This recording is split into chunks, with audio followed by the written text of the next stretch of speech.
As you can see behind me, we're at the very beginning of the All Under One Banner rally.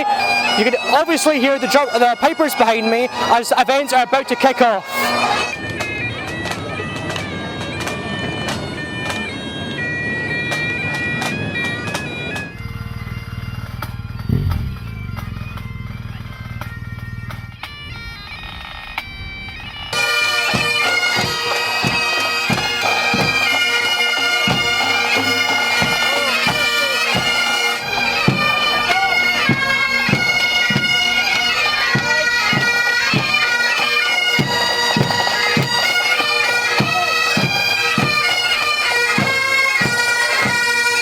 The UK Tory government is taking the Scottish Government and the Scottish Parliament to court, questioning the legality of the act that has been passed by a cross-party majority in the Scottish Parliament to try and protect devolved law from the consequences of Brexit. What's your thoughts on Brexit? I think it's an absolute burrow. I think the Brexit debate really, and the mess that's being made, is kind of supercharging the independence discussion. The fact that Broadcasting Scotland, about the work that's been done by Broadcasting Scotland in giving community activists, yes activists, Scottish activists a platform other than the traditional media outlets coming from other countries and other third parties. I think it's really important that not only myself but other elected members are supporting Broadcasting Scotland. We've had the Independence March at the weekend, the biggest Independence March that the country's ever seen. We've had the polls that have come out that have showed on a hard Brexit there's a majority for independence. The polls that have shown that the SNP's 20 percentage points ahead in votes for Holyrood. This is a party which is on the march. It's a government which is popular. We've got to take the people of Scotland by the hand and tell them to come with us on that journey to finish the job. We know that Scotland will become independent, it's just a question of when that will happen.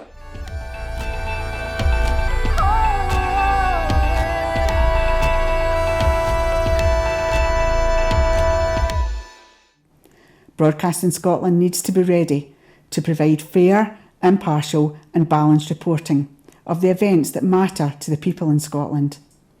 This is why today we're launching a crowdfunding campaign with the ambition of raising £30,000, which is needed to invest in the development of our studio and infrastructure.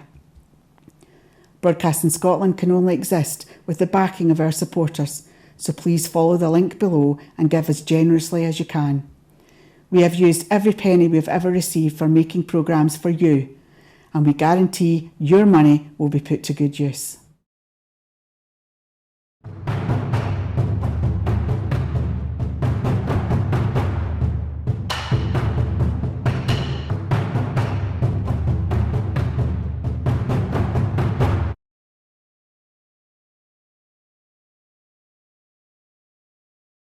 Across the country. At these meetings, the Cabinet Secretary has stressed that performance must improve immediately to the standards expected by customers and the Scottish Government. Our officials at Transport Scotland meet with the ScotRail regularly to monitor and challenge the performance issues, along with delivery of the many initiatives that will support performance improvement. Annabelle Ewing. I thank the Minister for his answer, but can I just stress, for the avoidance of any doubt, that my constituents are absolutely fed up with ScotRail. And those in Bardell and Dalgety Bay face constant delays, cancellations and overcrowding, as do those in Inverkeithing and North Queensferry. And those in Cardenden have to put up with the total farce of not knowing if their train will actually stop in Cardenden, rather than some random station that they have not chosen to go to. This is unacceptable, Presiding Officer. So can I ask the Minister to ensure that the Cabinet Secretary will now arrange to meet again with ScotRail as a matter of urgency to ensure that, as far as the Fife Circle is concerned, that ScotRail gets this back on track? Minister Paul Wheelhouse.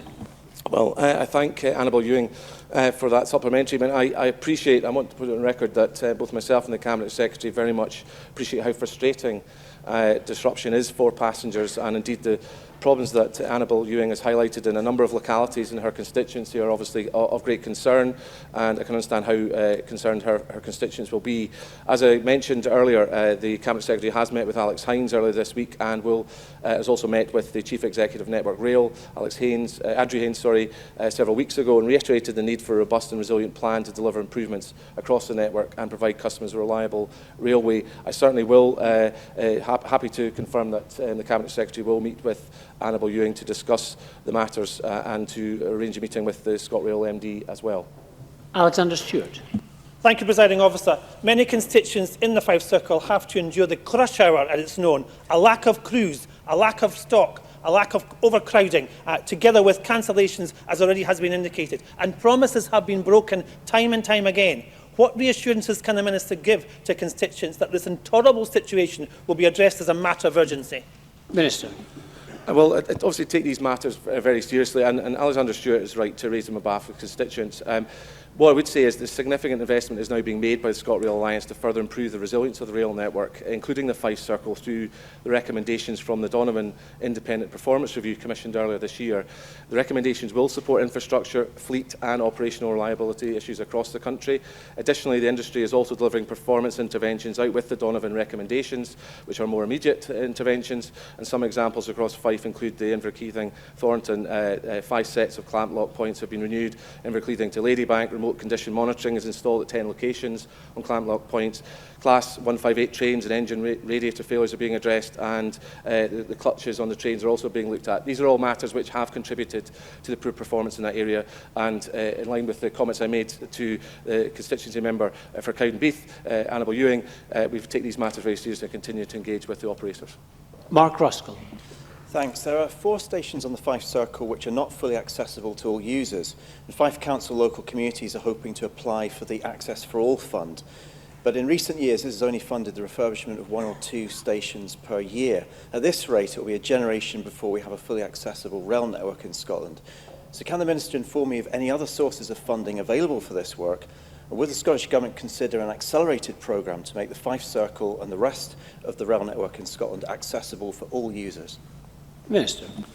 I certainly would respond to Mr Ruskell and recognising the importance of these issues. We all want to see proper access for all users of our rail network and make sure that any barriers to use of our trains is addressed. What I will do is commit to Mr Ruskell that once I've been able to have a discussion with the Cabinet Secretary, we'll write to Mr Ruskell with details of potential funding options that he has asked for to make sure we're identifying all the potential funding opportunities that could address local difficulties, and I hope that will be helpful to Mr Ruskell. Question number 2, Liz Smith. To ask the Scottish Government what plans it has to review the NHS integrated joint board structure. Cabinet Secretary Jeane Freeman. The integration joint board structure is a partnership between NHS Scotland and local authorities. The review of progress began in May 2018, is led jointly by Scottish Government and COSLA, and is expected to conclude in January 2019, when its findings will be presented to the Ministerial Strategic Group for Health and Community Care. Liz Smith. Could I thank the Cabinet Secretary for that helpful answer? Does the Cabinet Secretary accept that the significant challenges which are faced by the administration of integrated health and social care demand very clear lines of responsibility and accountability, and that the current structures have not been seen to be sufficiently robust in that respect? Cabinet Secretary. I'm grateful to Ms Smith for her supplementary and indeed for raising this whole question. I think across the country, across our integrated joint boards, what we see is a mixed picture. And so whilst I would not completely agree with Ms Smith on this matter, I am aware that that is the case in some areas. The remit of the review includes looking at finance, governance and commissioning arrangements, delivery and improving outcomes. And it would be my intention that part of the review's focus will be on precisely the matters that she has outlined, which is lines of responsibility and accountability. And I would expect to see the review's assessment of that across all of the integrated joint boards, and any recommendations that it might have for us and COSLA on how we can improve and provide greater clarity on these matters. Question number 3, Bob Doris. Thank you, Presiding Officer. To ask the Scottish Government how it supports victims of domestic violence in the Maryhill and Springburn constituency. Minister Christina McKelvey. Thank you very much. We are bringing forward new legislation and investing record levels of funding for frontline services to help support victims and survivors of domestic abuse. We fund a range of services in Glasgow, including the Glasgow East Women's Aid, which supports women and children, and the Assist Advocacy Service. We are also working to improve the response of justice services and have provided funding to reduce court waiting times for domestic abuse cases and expand the innovative Caledonian programme, a domestic abuse perpetrator programme in Glasgow. Finally, in 2019, we will commence the Domestic Abuse Act, which creates a specific offence of domestic abuse, which will cover not just physical abuse, but also other forms of psychological abuse and coercive and controlling behaviour. Bob Doris. I thank the Minister for that answer. Minister, the Scottish Women's Aid report, Change, Justice, Fairness. Why should we have to move everywhere and everything because of him? Draws on the experience of women subjected to domestic and sexual abuse. It recommends making it easier for women to stay in their own home when practical, instead move the perpetrator, as well as other related recommendations where women are forced to flee domestic abuse. Can I ask the Minister how the Scottish Government is giving serious and significant consideration to these very important matters? And I would note, in doing so, the positive engagement of the Scottish Federation of Housing Associations on this issue when I met with them and Scottish Women's Aid. Minister. Yeah, thank you. I absolutely agree with the member that housing and domestic abuse is a very serious issue, and I am very well aware of the publication he mentions, which is based on research carried out in Fife. In the programme for government, that committed us to consulting on further protections for those at risk of domestic abuse through new protective orders that could be used to keep victims of domestic abuse safe by banning perpetrators from their homes. The consultation on this is currently being prepared and will include whether changes are needed to the current system of exclusion orders, and I would urge colleagues across the Chamber and the Federation of Housing Associations and others to take part in that consultation and raise these issues as part of that process. Question number 4, Colin Smith. Thank you, Presiding Officer. To ask the Scottish Government when it will respond to the proposals from the 5 cross-border local authorities regarding a Borderlands growth deal. Minister Paul Wheelhouse. The Cabinet Secretary met the leaders of the Borderlands authorities on the 30th of October to discuss their ambitions for a growth deal. He reiterated our strong support for a Borderlands deal and his desire to see this taken forward. It was agreed to meet again to discuss the next steps, and the Cabinet Secretary has had the chance to consider the detail of the proposal. Colin Smith. Can I thank the Minister for his answer? The 5 local authorities involved in the Borderlands deserve great credit for developing their growth deal proposals. However, they were given a deadline of September to submit those plans with the promise they'd be considered as part of the UK budget, but sadly that budget did not propose any funding. Can I urge the Government not to make the same mistake and ask them to consider those plans and set out a clear funding commitment in the budget when it's published in December? Minister. The member, Colin Smith, will probably appreciate that what's in the budget is a matter for the Finance Secretary who's sitting in front of me, and to avoid any death stares from Mr Mackay, I will avoid giving any figures away today. Oh, I got one anyway. It was a nice smile. But clearly we understand the need for local partners to have as much certainty as early as possible. We are continuing to try and push the UK Government to not only to deal with the Borderlands deal, but to cover 100% of Scotland with growth deals. And so I can assure the member that the Cabinet Secretary will be pushing hard, as he has done with the Tay Cities deal, to get a decision from UK ministers. Joanna McAlpine. Thank you very much. Given that David Mundell has been talking up a Borderlands growth deal for years and the UK budget failed to deliver any money at all, does the Minister agree that it reflects very badly on Mr Mundell's influence within the UK Cabinet? And furthermore, can he assure us that he will be demanding that any money allocated by the Scottish Government is matched in full by the UK? On the latter part of the question, Minister. Thank you, Presiding Officer. I should also declare an interest as a representative of the South of Scotland, but we have made clear our own commitment to the South of Scotland and securing a deal for the Borderlands. We are working hard to deliver that deal as quickly as possible, recognising, of course, the need to ensure we're investing in the right things that support inclusive growth. So both Colin Smith and Joanna McAlpine are right to be keen to see this progress, but it is incumbent on the UK Government to demonstrate they are able to match our commitment to move forward at pace. There have been some encouraging signals from individual UK ministers about delivering 100% coverage of Scotland with growth deals. As yet, a formal UK government commitment to this goal has not been forthcoming, and the Scottish Government wants to achieve 100% coverage, as I said in response to Colin Smyth, and we stand ready to make that happen with UK Government colleagues. Rachel Hamilton. Thank you, Presiding Officer. I was pleased that the Chancellor mentioned the Borderlands growth deal in his autumn statement. This week, I met with Borderlands champion John Stevenson MP to discuss this specific deal. Many in my constituency believe that there should be more cross-border cooperation, especially concerning infrastructure projects such as the extension of the Borders Railway. Does the Minister agree with me that this growth deal provides a perfect opportunity to develop cross-border connectivity, and will he ensure that the Scottish Government will work with the UK Government to deliver for the people of the Borderlands? Minister. Well, I certainly welcome the latter-day conversion of the Conservatives to supporting extension of the Borders Railway. Members across this chamber will remember opposition from those benches in past times. But on the sincere point that Rachel Hamilton makes about cross-border collaboration, of course we recognise there are opportunities to collaborate on developing a growth deal for Borderlands, and we do want to see a successful outcome for local authorities on both sides of the border. It does take commitment from both sides. The Scottish Government has put its commitment forward for all previous growth deals and is committed to match UK Government funding. So it's really, I think it would be good if Rachel Hamilton and her colleagues could press their UK ministers to come forward with commitments about funding as soon as possible. Question number 5, Brian Whittle. Thank you, Presiding Officer. To ask the Scottish Government when the findings of the South West Transport Study will be published. Minister Paul Wheelhouse. The study is well underway. Over 100 representatives from a wide range of stakeholder groups were invited to workshops held in Stranraer, Dumfries and Maybole in October and early November. These were well attended and positive feedback was received from participants.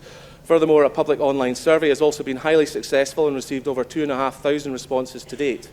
Analytical work is ongoing, and it is anticipated that the findings will be published in early 2019, with the emerging outcomes forming part of the evidence base for the second Strategic Transport Projects Review.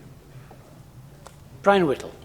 Can I thank the Minister for that answer? My understanding that will feed into the National Transport Study. So we're 3 years before the people in the South West find out if they will get the investment in the infrastructure that they deserve.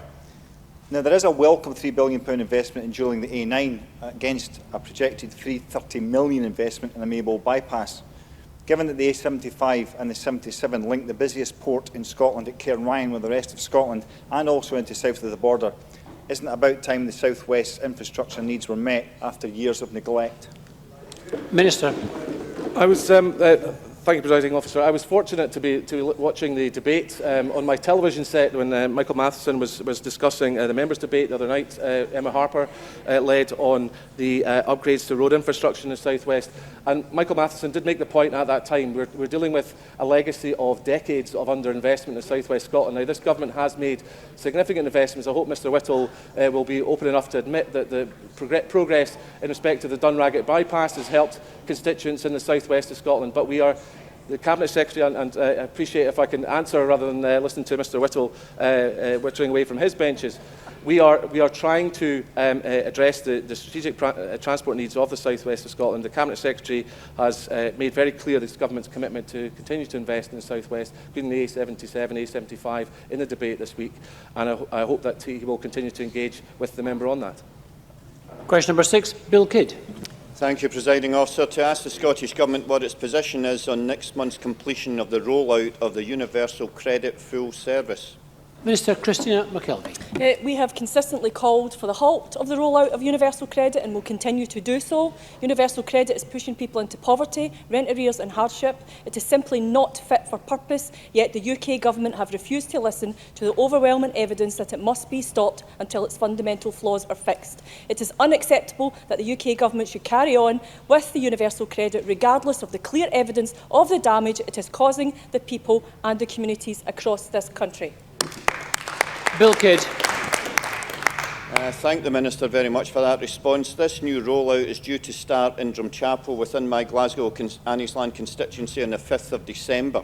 with families getting caught up in this debacle just 3 weeks before Christmas and at one of the coldest times of the year, knowing they'll have to deal with a minimum of 5 weeks delay in receiving their first payment? Does the Minister agree with me that this imposition really does beggar the Prime Minister's statement at her party conference that austerity is over? Minister. Mr Kidd will not be surprised to realise that I do agree with him. Austerity is clearly not over for most people affected by universal credit. The UK Government has missed an opportunity to use its budget to address the numerous fundamental flaws with universal credit, including the minimum 5-week delay in receiving a first payment. The budget has also missed an opportunity for the benefit freeze to have been lifted with immediate effect and benefits uprated in line with inflation. The benefit freeze has led to a reduction in spending of around £190 million this year and will increase to around £370 million in 2021. For all the people impacted for these cuts, austerity is still in their homes. This was an opportunity to make a much-needed change to universal credit that was so desperately needed and has been so desperately wasted by the UK Government. Question number 7, Joanne Lamont. Thank you. To ask the Scottish Government what action it is taking to alleviate homelessness in Glasgow. Cabinet Secretary Aileen Campbell. Ending homelessness and rough sleeping is a priority for this Government. We have allocated £23.5 million for rapid rehousing and Housing First to support people who are sleeping rough or living in temporary accommodation into settled accommodation first, then tailor any support they need. Up to £6.5 million of this supports our partnership with Social Bite, who are working with the Cora Foundation, Glasgow Homelessness Network and partners to deliver Housing First pathfinders in 5 cities, including Glasgow. The Homelessness Prevention and Strategy Group is leading work to publish an Ending Homelessness Together action plan by the end of this year. Joanne Lamont. Thank you. The Cabinet Secretary must be all too aware that the Scottish Government has cut the level of funding to groups tackling homelessness in Glasgow by more than £100,000 since 2007. She must also be aware that Glasgow's overall budget has been cut massively in real terms since 2007. And I know that she knows that rough sleeping, the most visible evidence of homelessness, has increased significantly in Glasgow. What representation has she made to the Finance Secretary to ensure that he provides fair funding for Glasgow to allow it to tackle the causes and consequences of homelessness and all that means for far too many people in communities across Glasgow? Cabinet Secretary. I think the £50 million that we have allocated to end homelessness shows absolutely our complete and utter commitment to end homelessness together, our work with partners across the third sector and our work with local authorities to make sure that we can transform housing policy and eradicate homelessness and prevent the unnecessary consequences that arise as a result of that. And of course I regularly have dialogue and communications with the Finance Minister around that, but I think for a start, I think the members should recognise £50 million is a significant amount of investment into tackling this issue, and will continue to work hard and deliver on the impacts and the recommendations of the Harsag Group to make a transformative difference to the people of Glasgow and the people of Scotland. Thank you. That concludes general questions. And before we turn to First Minister's questions, members may wish to join me in welcoming to the gallery the Ambassador of the Republic of Austria to the UK, His Excellency Michael Zimmermann.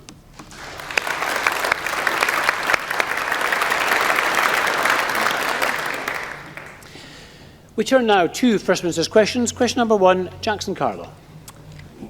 Thank you, Presiding Officer. First Minister, why is it the case that this SNP government is still choosing to invest less in general practice than is invested in other parts of the United Kingdom?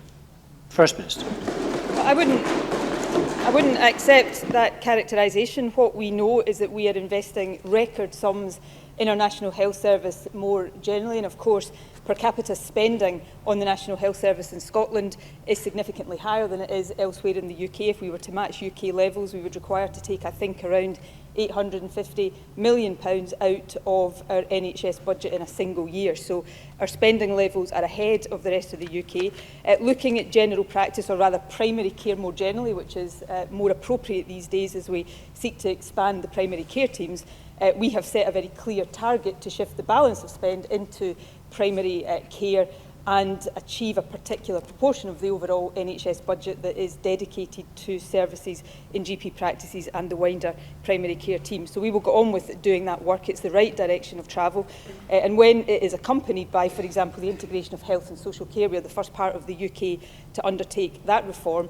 It, I think, underlines the fact that this is a government that is both investing in our National Health Service and carrying out the essential reforms to it. Jackson Carlo. Well, that's a pretty speech, but it's not actually an answer to the question I posed. In each and every one of the last 5 years, investment in general practice has been lower in Scotland than it has been south of the border. A spending gap that's amounted now to a whopping £660 million of support lost to primary care in Scotland. The Royal College of GPs is now warning that over the next 5 years, as a consequence of extra demand on services, we could be short of more than 900 family doctors in Scotland, due, in their words, to a long-standing underfunding of GP practices. First Minister, are they wrong? First Minister. We are working with general practitioners. We're working with wider primary care teams. I've already made the point, which is beyond any argument, about the higher levels of per capita NHS spend in Scotland than in the rest of the UK. Also, by the end of this Parliament, and this is a target that has clearly been set, we'll be investing an additional £500 million in primary care, which includes £250 million in direct support of general practice, and that will raise the primary care share of the NHS frontline budget to 11% by the end of this Parliament, something that at the time that was set was, I seem to recall, welcomed by GPs and the wider primary care teams. Of course, we will also ensure a pay rise for GPs to ensure that general practice remains an attractive career. We have a whole range of recruitment initiatives and incentives in place to get more people not just into medical professions but into general practice in particular. And of course we have the new GP contract now in place, which ensures that GPs are well rewarded and that we have the right focus on building primary care teams. And finally, in terms of comparison with the rest of the UK, which Jackson Carlo, when I make comparisons with the rest of the UK, he says it's not legitimate to do so, but of course he is doing exactly that today. But we have more GPs per 100,000 of our population than the rest of the UK. In Scotland we have 91 for every 100,000 people, compared to just 71 per 100,000 people in England. So I think our record stands scrutiny, and of course we set out a very clear direction of travel for the future. Jackson Carlo. Well, I'm sure the Royal College of GPs will be very impressed with that slapdown. Last week, in very revealing language, the First Minister said that the £550 million coming in health, her words, was only £550 million. Well, I've had a look, and it turns out that's actually nearly £200 million more than the Scottish Government's own increase for the NHS in their last budget. Why is it all hearts and flowers when Nicola Sturgeon comes up with the money, and all grudge and grievance when it's Westminster that gives an extra £550 million to Scotland's NHS? We are clear more of that increased resource should be going to general practice. Why? Because self-evidently more funding to GPs will help our NHS, help people keep people out of hospital, and help reduce demand in critical services. The SNPs say they will eventually increase spending in primary care to 11% of NHS spending. But GPs are also being told, as they were just now, they'll have to wait till 2021 to see it. Why the wait? Will she do the right thing and give Scotland's GPs and patients the support they need now? First Minister. Perhaps if Jackson Carlo had looked at this a bit more closely in advance of these questions, he would have known that investment in primary care has gone up in every single year of this government. And of course now we are working towards that 11% target. Why does that have to be done over a phased basis? So that we don't destabilise acute services as we do that. We've got to make sure we get that balance right. But let me give Jackson Carlo a few more facts for him to chew over perhaps after this exchange has finished. Overall health spending is over 7% higher per head in Scotland than in the rest of the UK. And as I said a moment ago, if we were to match the UK Government health spending plans, that would see our National Health Service lose £850 million in this year alone. We've given a commitment to pass on all revenue consequentials to the National Health Service. Can I say, just as an aside, those consequentials are not just a gift from the UK government. They come from Scottish taxpayers' money that goes to the Treasury before it comes back to Scotland. But I think two contextual points still require to be made. Yes, that £550 million is well. Actually, three contextual points. That would be wiped out if we were to give tax cuts to the richest, as the Tories want us to do. But secondly, that £550 million, however welcome it may be, is not the £600 million that the Tories were promising the Scottish budget. So the Tories, yet again, are short-changing the Scottish budget and the Scottish Health Service. And lastly, Presiding Officer, it doesn't take away the fact, a fact that is confirmed by the Fraser of Allender Institute in the report this very morning, that over the decade, from the Tories coming to power in 2010 to the end of this decade, the Scottish budget will reduce in real terms, £2 billion real-term reduction in the Scottish budget. So we'll take no lectures from the Conservatives on these matters. Instead, we'll continue to provide record funding for our National Health Service. Jackson Carlaw. Actually, the Fraser of Allender Institute are crystal clear. According to them, health spending in Scotland is going to double the previous projections.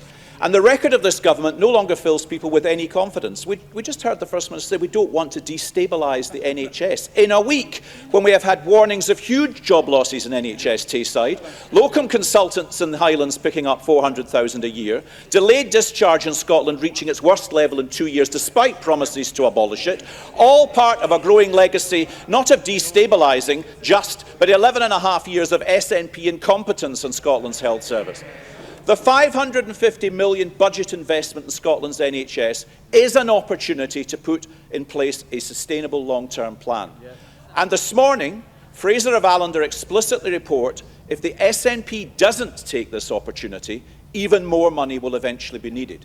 Saving the family doctor is our priority. Securing the future of GPs is essential.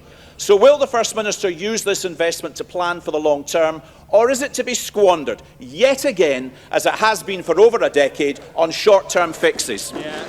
First Minister. Well, of course, Jackson Carlaw starts his questioning today suggesting we're not spending enough money on the National Health Service. He then cites a Fraser of Allender Institute report that shows the proportion of the total Scottish Government budget dedicated to health is actually rising and has been rising year on year. He talks about confidence, but forgets to tell us that patient satisfaction is at a record high since 2014. 86% of people rated their inpatient experience positively.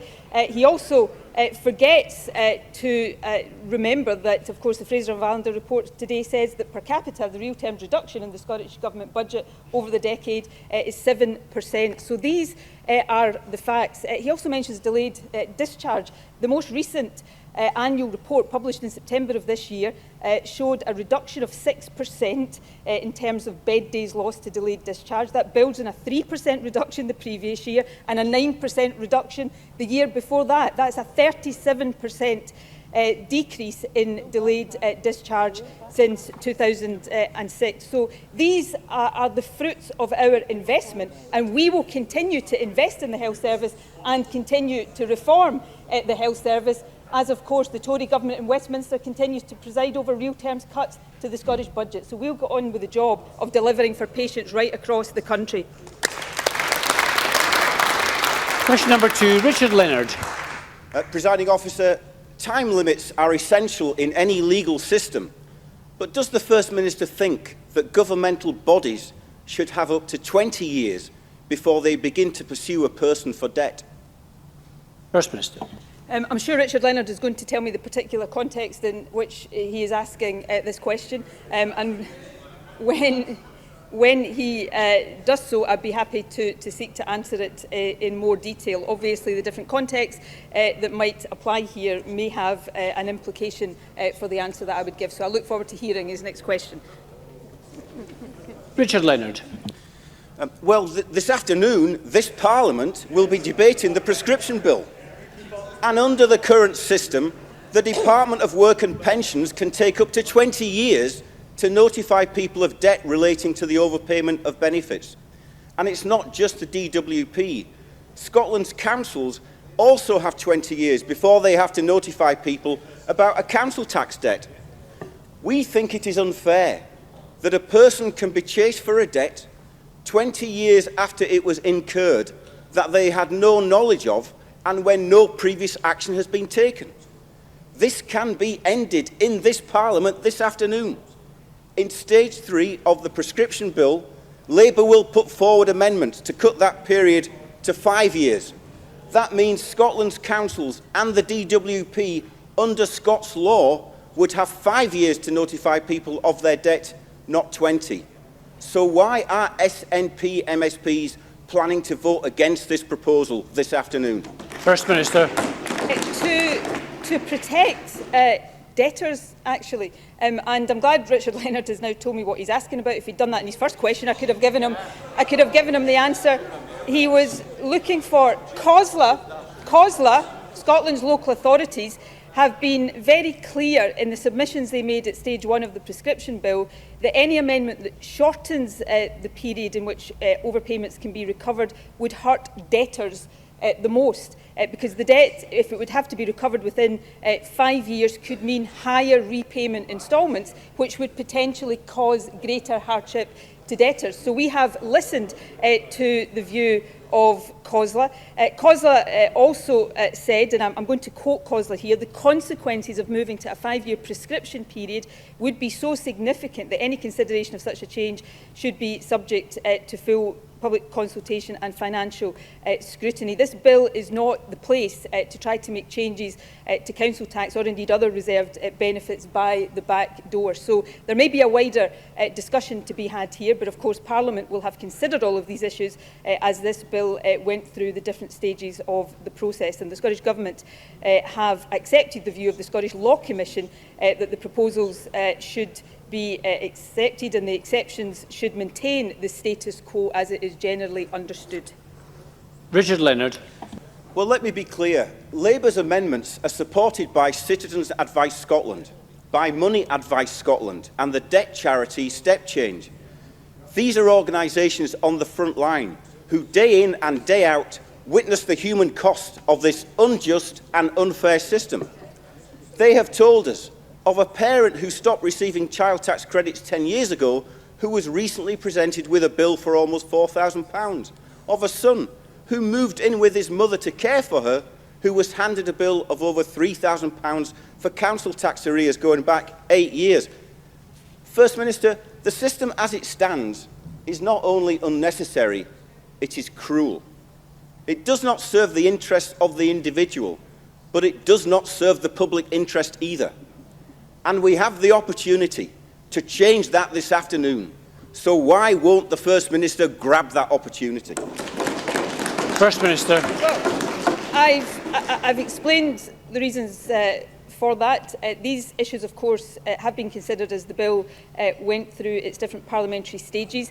But it is important to say that there's been no dedicated consultation, as I understand it, on these specific amendments. And I think there is a view that while there may well be a wider debate here, and I certainly would hope that all councils or other organisations would act sensitively in the kind of cases that Richard Leonard raises here. But if there is a wider debate to be had, it's better that that happens properly with full scrutiny and full public consultation. And I'm happy to give an undertaking that the Government will consider whether that wider discussion is merited. But this is a narrowly drawn bill, and I think it would be wrong to make these changes by the back door rather than focusing on them properly. We have a number of constituency supplementaries. The first from Shona Robertson, to be followed by Finlay Carson. Shona Robertson. Will the First Minister take this opportunity to join me in paying tribute to the Michelin workforce and local managers in Dundee in the way that they've shown such resilience, tenacity and flexibility in the face of previous and, of course, current challenges? And will she reaffirm her support and that of the Scottish Government to do everything within her power to do whatever is possible to help either retain or repurpose the plant and save as many jobs as possible? And finally, will she use her offices to help persuade the UK Government, as a minimum, to contribute a further £50 million to the Tay-Cities deal to match Scottish Government funding? First Minister. Well, can I thank Shona Robinson for her question, and also thank her for her engagement with Derek Mackay over the last few days to make sure that discussions with the local management at Michelin and indeed with the unions have been as constructive as they have been. This news this week has clearly been devastating for the 845 workers at Michelin and for their families, and of course for the wider community in Dundee. My thoughts are with all of them at this time. Let me be very clear, as Derek Mackay was in this chamber earlier in the week, that we will do everything we can to find a sustainable future for this plant. Our absolute priority is to pursue options for the site to continue with commercial production, and we will leave no stone unturned in working with Michelin, with Dundee Council and with other partners to secure a positive future for the plant, for its workers and for the wider community. And I hope we have the support of all sides of the chamber as we take that work forward. Yes, we will continue to call on the UK Government to match the contribution from the Scottish Government to the Tay-City region deal. We, of course, in the Scottish Government, Derek Mackay said this in the Chamber on Tuesday, the Scottish Government will continue to look at all reasonable suggestions for additional funding from the Scottish Government, but a good place to start would be for the UK Government to commit an additional £50 million to match that contribution from the Scottish Government, and to ensure that all partners can look to invest that money in a way that's for the benefit of the wider community. So we will do everything possible to support Michelin, to support its workers and to support Dundee. Finlay Carson to be followed by Gail Ross. Finlay Carson. Stranraer Station, and Stranraer was without a train service for 2 months, down to platform 4 at Ayr Station being closed due to safety concerns surrounding the stability of Ayr Station Hotel. There was also a number of weekends when this coincided with road closures and lengthy delays, and this would be totally unacceptable elsewhere. I want to put on record the hard work of ScotRail Alliance and others on the task force in getting trains running again last weekend.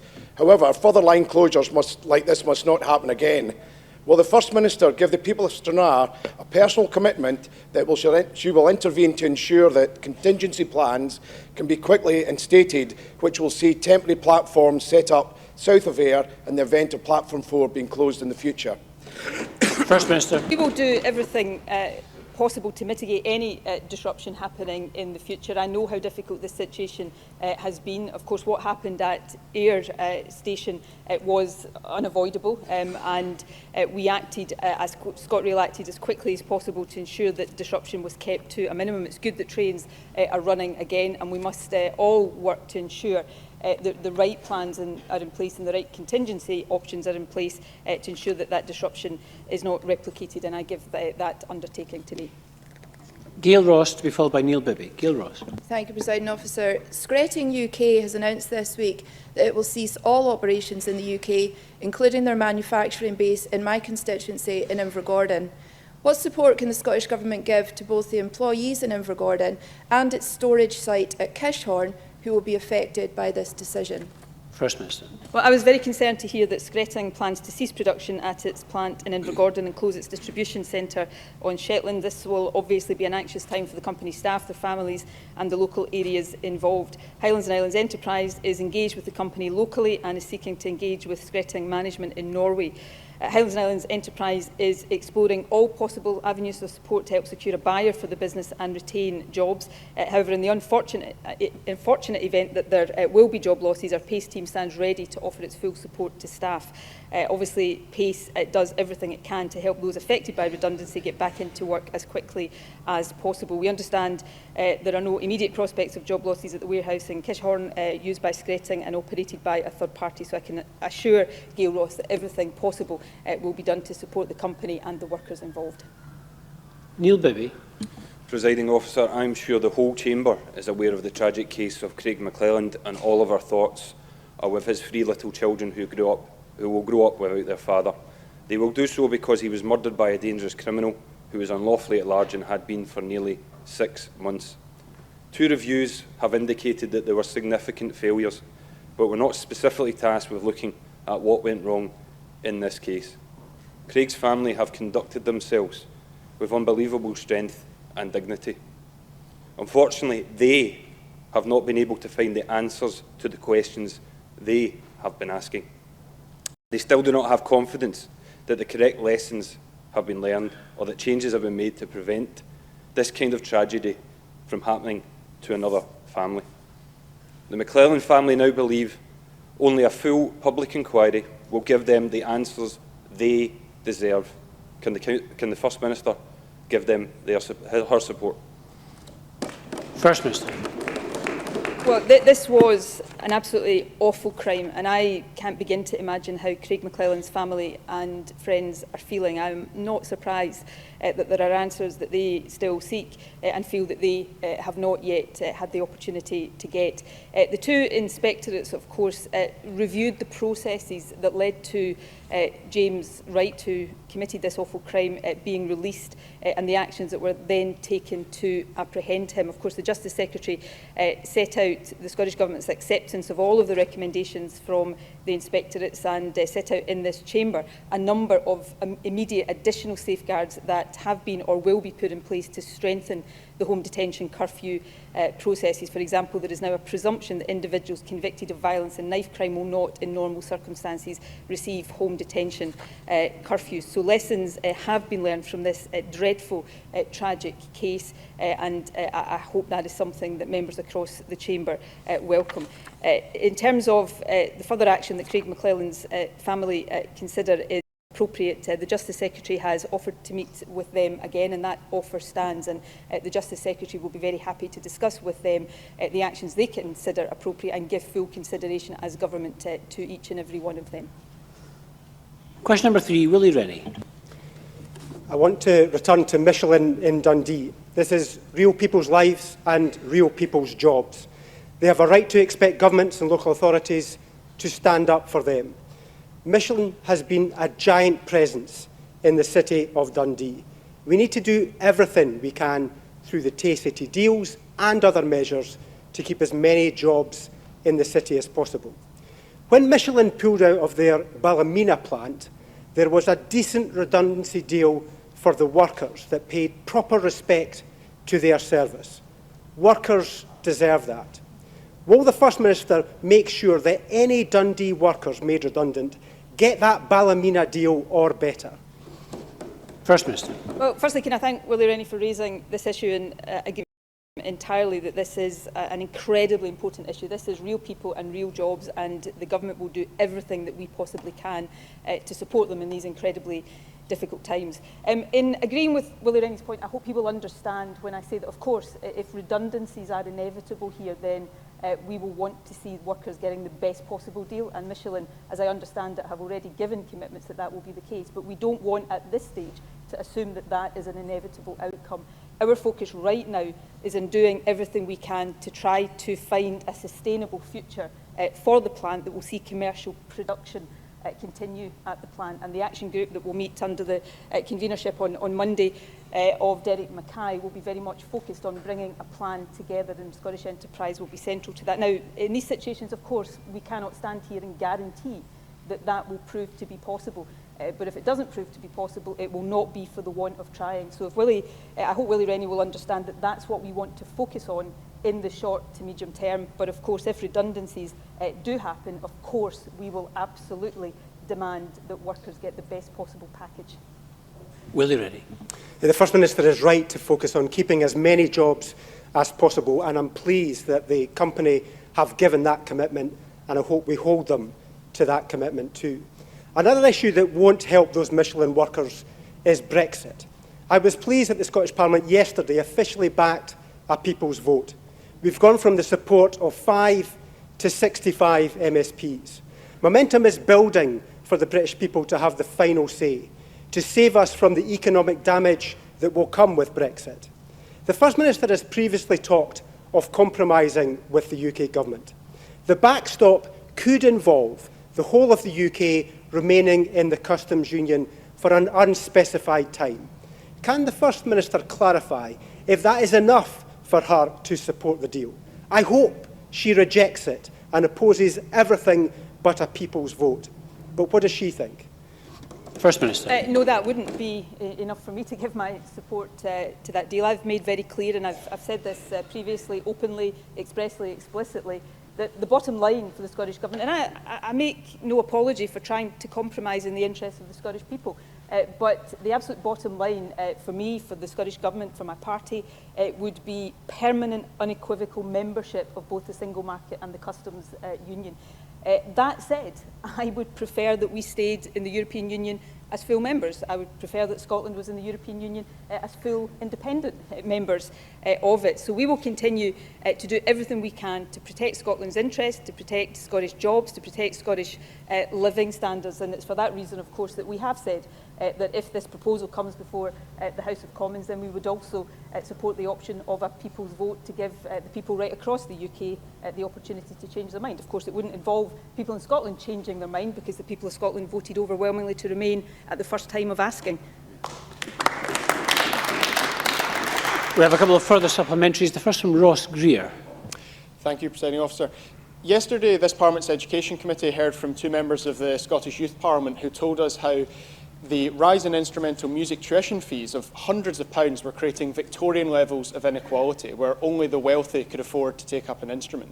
Does the First Minister believe that this is acceptable, or does she recognise that councils need the powers to raise the money they need to give our young people all of the opportunities that they deserve? First Minister. Well, of course, some councils provide music tuition on the basis that Ross Greer is suggesting already. So we would encourage other local authorities to look at that as well. Of course, the Scottish Government provides support for other music initiatives. The STEMA, for example, I'm not suggesting for a second that is a substitute for music tuition in schools. In terms of the overall support we provide to local councils, with, of course, the agreement of the Green Party, we, in this financial year, are providing real terms increases in the budgets that local government have to spend. And, of course, we are currently in the process of finalising our budget for next year, where I'm sure local government finance, as well as a whole range of other matters, will continue to be subjects of intense discussion. James Kelly. Thank you, Presiding Officer. The First Minister will be aware of last week's attack on Neil Lennon and the subsequent comments from Mr Lennon that the numerous attacks he's endured in Scotland resulted from bigotry and racism. Such treatment is wholly unacceptable in a modern, progressive country. Will the First Minister join me in condemning anti-Catholic bigotry and anti-Irish racism and commit the Scottish Government to urgent action to root out these unacceptable attitudes and behaviour? First Minister.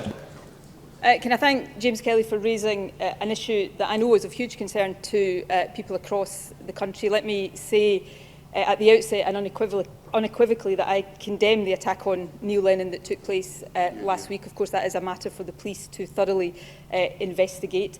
I saw some of Neil Lennon's press conference at the end of last week and thought he conducted himself with great dignity. Nobody should have to suffer the abuse and the attacks that he has had to suffer, and I'm sure all of us would agree with that. I unequivocally condemn anti-Catholic bigotry, anti-Irish racism. I condemn sectarianism in any shape or form. And this government will continue to take the action we need to take to ensure that Scotland is a country that demonstrates zero tolerance of any of that kind of bigotry. Whatever your footballing loyalties, or whether you don't have any footballing loyalties, that kind of conduct has no place in modern Scotland, and all of us must unite to make that absolutely crystal clear.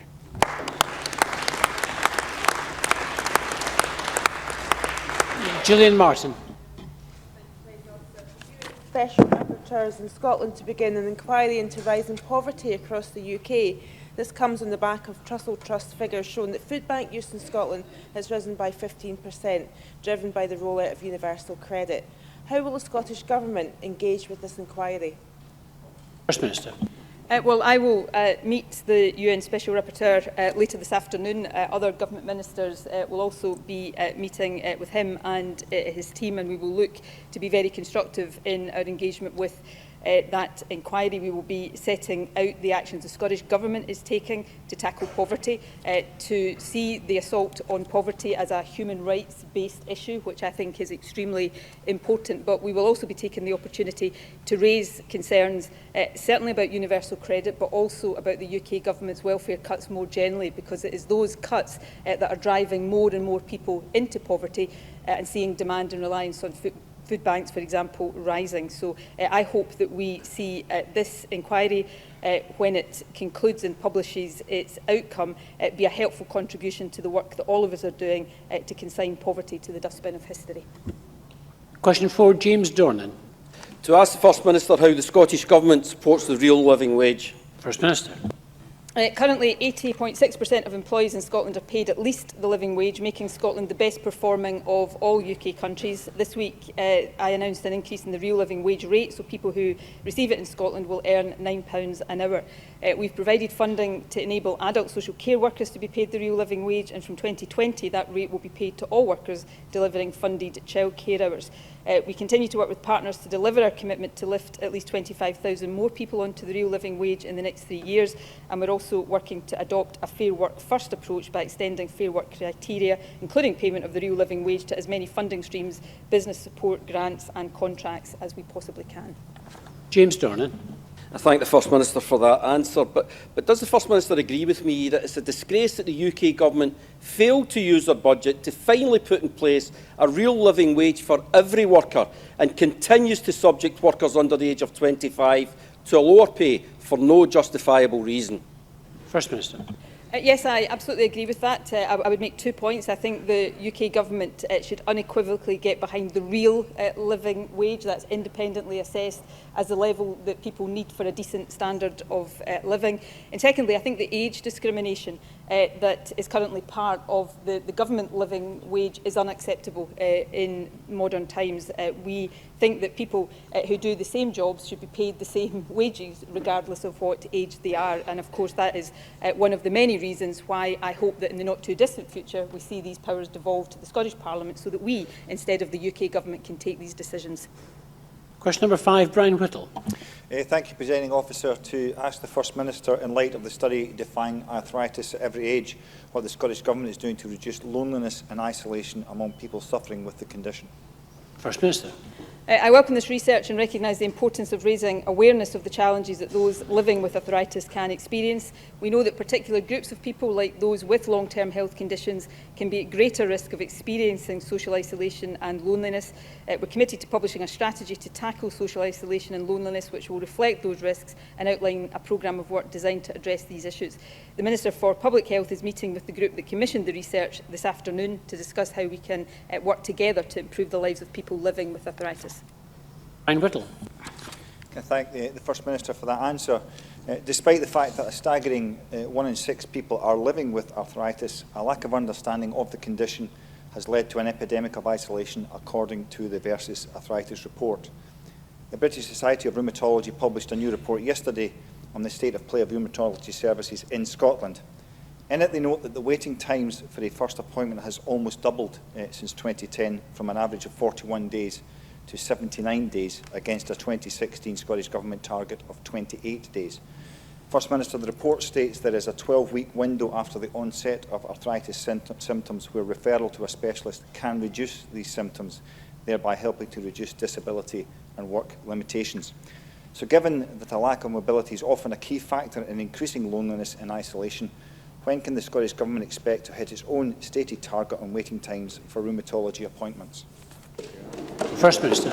Well, of course, the Health Secretary set out a couple of weeks ago in this chamber the waiting times delivery plan that we are now working towards, and investing considerable sums of money to make sure that we achieve the targets in that plan. More generally, I think it is absolutely correct that we need to do more to raise awareness around arthritis and make sure that those suffering from it, particularly those newly diagnosed, get access to the support that they need so that they can continue to be active and independent in their own communities. As I mentioned a moment ago, the Minister for Public Health is meeting with Versus Arthritis this afternoon and looks forward to discussing all aspects of this research so that we can ensure that government policy, whether that is around health service waiting times or the wider loneliness and social isolation work, reflects the actions that need to be taken to address some of the issues identified in the report.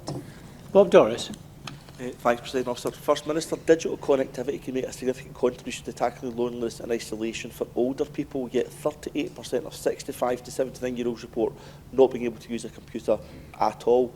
How is the Scottish Government seeking to address such inequalities and tackle loneliness amongst our older citizens? First Minister.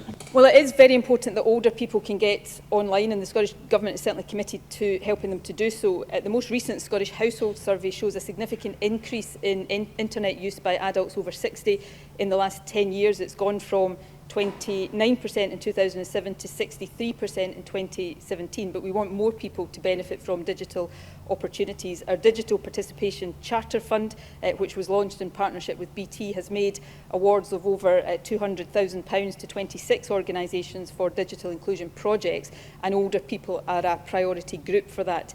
The Minister for Public Finance and Digital is also leading work with older people to better understand how digital technologies can add value to their lives in ways that are meaningful to them.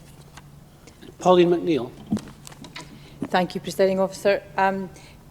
Many with MS and arthritis say that they will benefit from the medical cannabis, and it will help with muscle spasms or stiffness. I've raised this issue with the First Minister before. I'm sure you recognise and congratulate the UK Government who have allowed for prescriptions to be made for medicinal cannabis. Given that, is she able to say when the Scottish Government would be able to issue some guidelines so that GPs can freely prescribe medical cannabis where they think it's appropriate, and you will know that the many arthritis sufferers do feel that they would benefit from that? First Minister. Well, I'm told by the Health Secretary we have already issued such guidance, and I will ask her to send Pauline McNeill a copy of that. More generally, as I think I've said in exchanges with Pauline McNeill on this issue previously, I am broadly supportive of medicinal use of cannabis or drugs that derived from cannabis. Obviously, these issues are not entirely within the control of the Scottish Government. That's why we rely on Westminster decisions. But on the issue of guidance, I'll make sure that a copy is sent to Pauline McNeill later today. Question number 6, Rhoda Grant. To ask the First Minister what the Scottish Government is doing to support mountain rescue teams. First Minister. The Scottish Government provides annual grant funding of more than £300,000 to Scottish Mountain Rescue to help the organisation and all 27 Scottish civilian volunteer teams to effectively carry out their vital work. We're the only government in the UK to fund mountain rescue in this way. In addition, we are currently providing £100,000 over 3 years from 2016-17, as well as advice on procurement to assist with replacing Scottish Mountain Rescue's radio equipment. Scottish Government officials also work with Scottish Mountain Rescue and responder agencies to help resolve any issues which arise around the coordination of multi-agency working. Rhoda Grant. Mountain rescue volunteers put their own lives at risk to save others, and therefore it's sad that these teams believe that they're seen as expendable by the agencies. If they were recreational climbers, they would be airlifted off the hill. Can I ask the First Minister if Police Scotland are able to tax these rescue services to airlift mountain rescue teams on and off the mountains? And if so, will she ensure that they do that, especially when volunteers are carrying out the distressing task of retrieving bodies of those who have sadly perished on the hills, or when their time back to base is excessive, or indeed when they're carrying equipment that poses a danger to their own safety? Will she make sure that these agencies support and protect our mountain rescue teams? First Minister. Well, I thank Rhoda Grant for raising the issue. Firstly, can I take the opportunity to say that mountain rescue volunteers do a vital job, often putting their own lives at risk. I do not consider them to be dispensable. I don't think anybody in this chamber or anybody across the country would consider that to be the case. So I'm sure we all want to take the opportunity to thank them for the role that they perform. I am aware of concerns that have been raised by independent Scottish Mountain Rescue about current search and rescue helicopter support arrangements. Scottish Government officials have previously raised these issues with the Coast Guard Agency following earlier correspondence with the teams. Police Scotland have legislative responsibility for search and rescue in Scotland. However, the levers for change around search and rescue helicopter support remains at a UK Government level. Police Scotland are introducing their helicopter to assist mountain rescue teams as a last resort for body recovery. I know that Police Scotland have written to Independent Scottish Mountain Rescue about these changes, and the response to that has been positive. I understand that the Coast Guard Agency has also now written to them to extend an invitation for a meeting, which I understand has been accepted. So I will ask the relevant Minister perhaps to write to Rhoda Grant with some more detail of the work we are doing to make sure that the appropriate arrangements are in place. Liz Smith.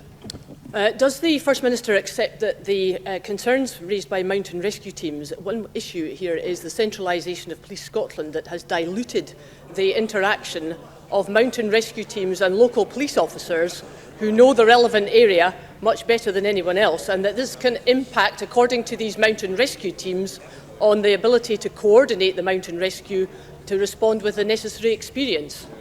First Minister. No, I don't agree with that, actually, at all. I don't think there is any evidence that that is the case. However, there are a number of issues that have been raised, the issues that I've just gone through with Rhoda Grant. As I say, we take responsibility, as does Police Scotland, where we have that responsibility, but much of this, of course, lies with the Coast Guard Agency. Much of this still lies at UK Government level. So we will continue to take the action and make the appropriate representations for mountain rescue teams to make sure they get the support that they need. And I hope all of us will resist the temptation to be party political about these issues and instead get behind our mountain rescue teams and the fantastic work that they do. Question number 7, Jackie Bailey. To ask the First Minister what the Scottish Government's response is to the proposal by Scottish Water to remove the 25% single-person discount from at least 500,000 customers, including older people. First Minister. Well, firstly, there is no proposal to remove this discount. We recently consulted on investment priorities and principles of water charging for the 2021 to 27 regulatory period, which consulted on whether reducing the single-person discount could fund an increase in the maximum discount available to households on full council tax reduction from 25% to 50%. We're currently reviewing the responses to this consultation, but crucially, any detailed changes to charging policies would be subject to further consultation with customers and stakeholders in the course of the next year prior to implementation in the 2021 to 2027 period. But let me stress, absolutely no decisions on this issue have been taken. Jackie Bailey. It turns out, First Minister, that it's not a Scottish Water proposal, it's actually a Scottish Government proposal. And we can fight over words about whether it's remove or reduce, but you are effectively proposing to cut the discount. On that basis, will the First Minister rule out now any cut to the single person's discount for water? No one would dispute helping the poorest more, but you shouldn't be funding it by taking money from lone pensioners on fixed incomes who are equally struggling. And because people are concerned that this is the thin end of the wedge, will she also take this opportunity to rule out cuts to the single person's council tax discount, something her own SNP MSPs have in the past suggested should be scrapped? Will the First Minister give a commitment now that her government will not penalise single households, particularly as many are pensioners on low fixed incomes? First Minister. Well, what I will do is carry on, and the Government will continue to review the responses to the consultation, and then we will take decisions in the normal course. That's what's called responsible government.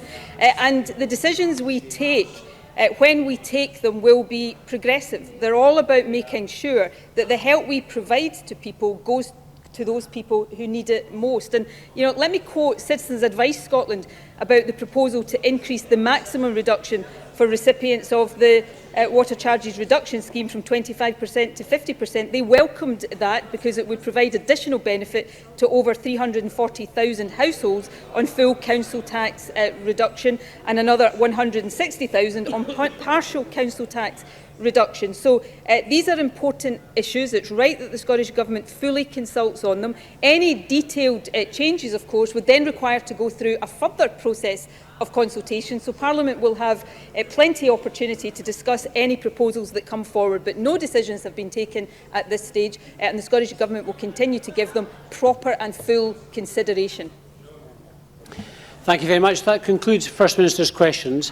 As members may know, normally at this time we move to members' business, but today, given the significance of the anniversary, we're going to move on to a motion of remembrance to mark 100 years since the ending of the First World War.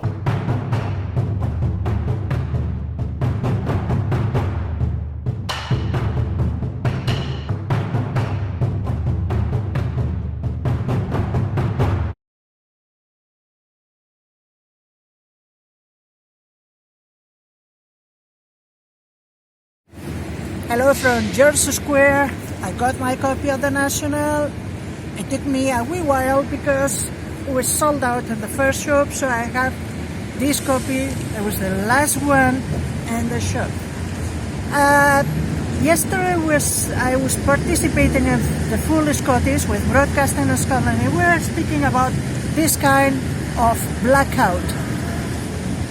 The SNP, the third biggest party in the whole UK, and you, Channel 4, are giving platform to the far right, to Farage, who has no representation whatsoever in the UK, and not to the SNP. Oh, come on, that's not very nice. Yesterday we were talking about the media, and we were talking about the EU resolution against the neo-Nazis and the far right and the fascist organization. We were talking about how important is fair and balanced media and the responsibility of the media when we're reporting about this kind of guys such as Bannon or Farage. Or in Spain, for example, about Vox and the Falange, etc. We need responsible media. So I encourage all of you to support your platforms, your true platforms. Broadcasting in Scotland is doing a great job. The Broadcasting in Scotland team is a wonderful team, and they need your help. So please consider subscribing to Broadcasting in Scotland. And now they are crowdfunding, so I encourage all of you to donate to Broadcasting in Scotland. I remember that we need to say no more to fascism, to say no more to this kind of disgraceful media. See you next time. Cheers.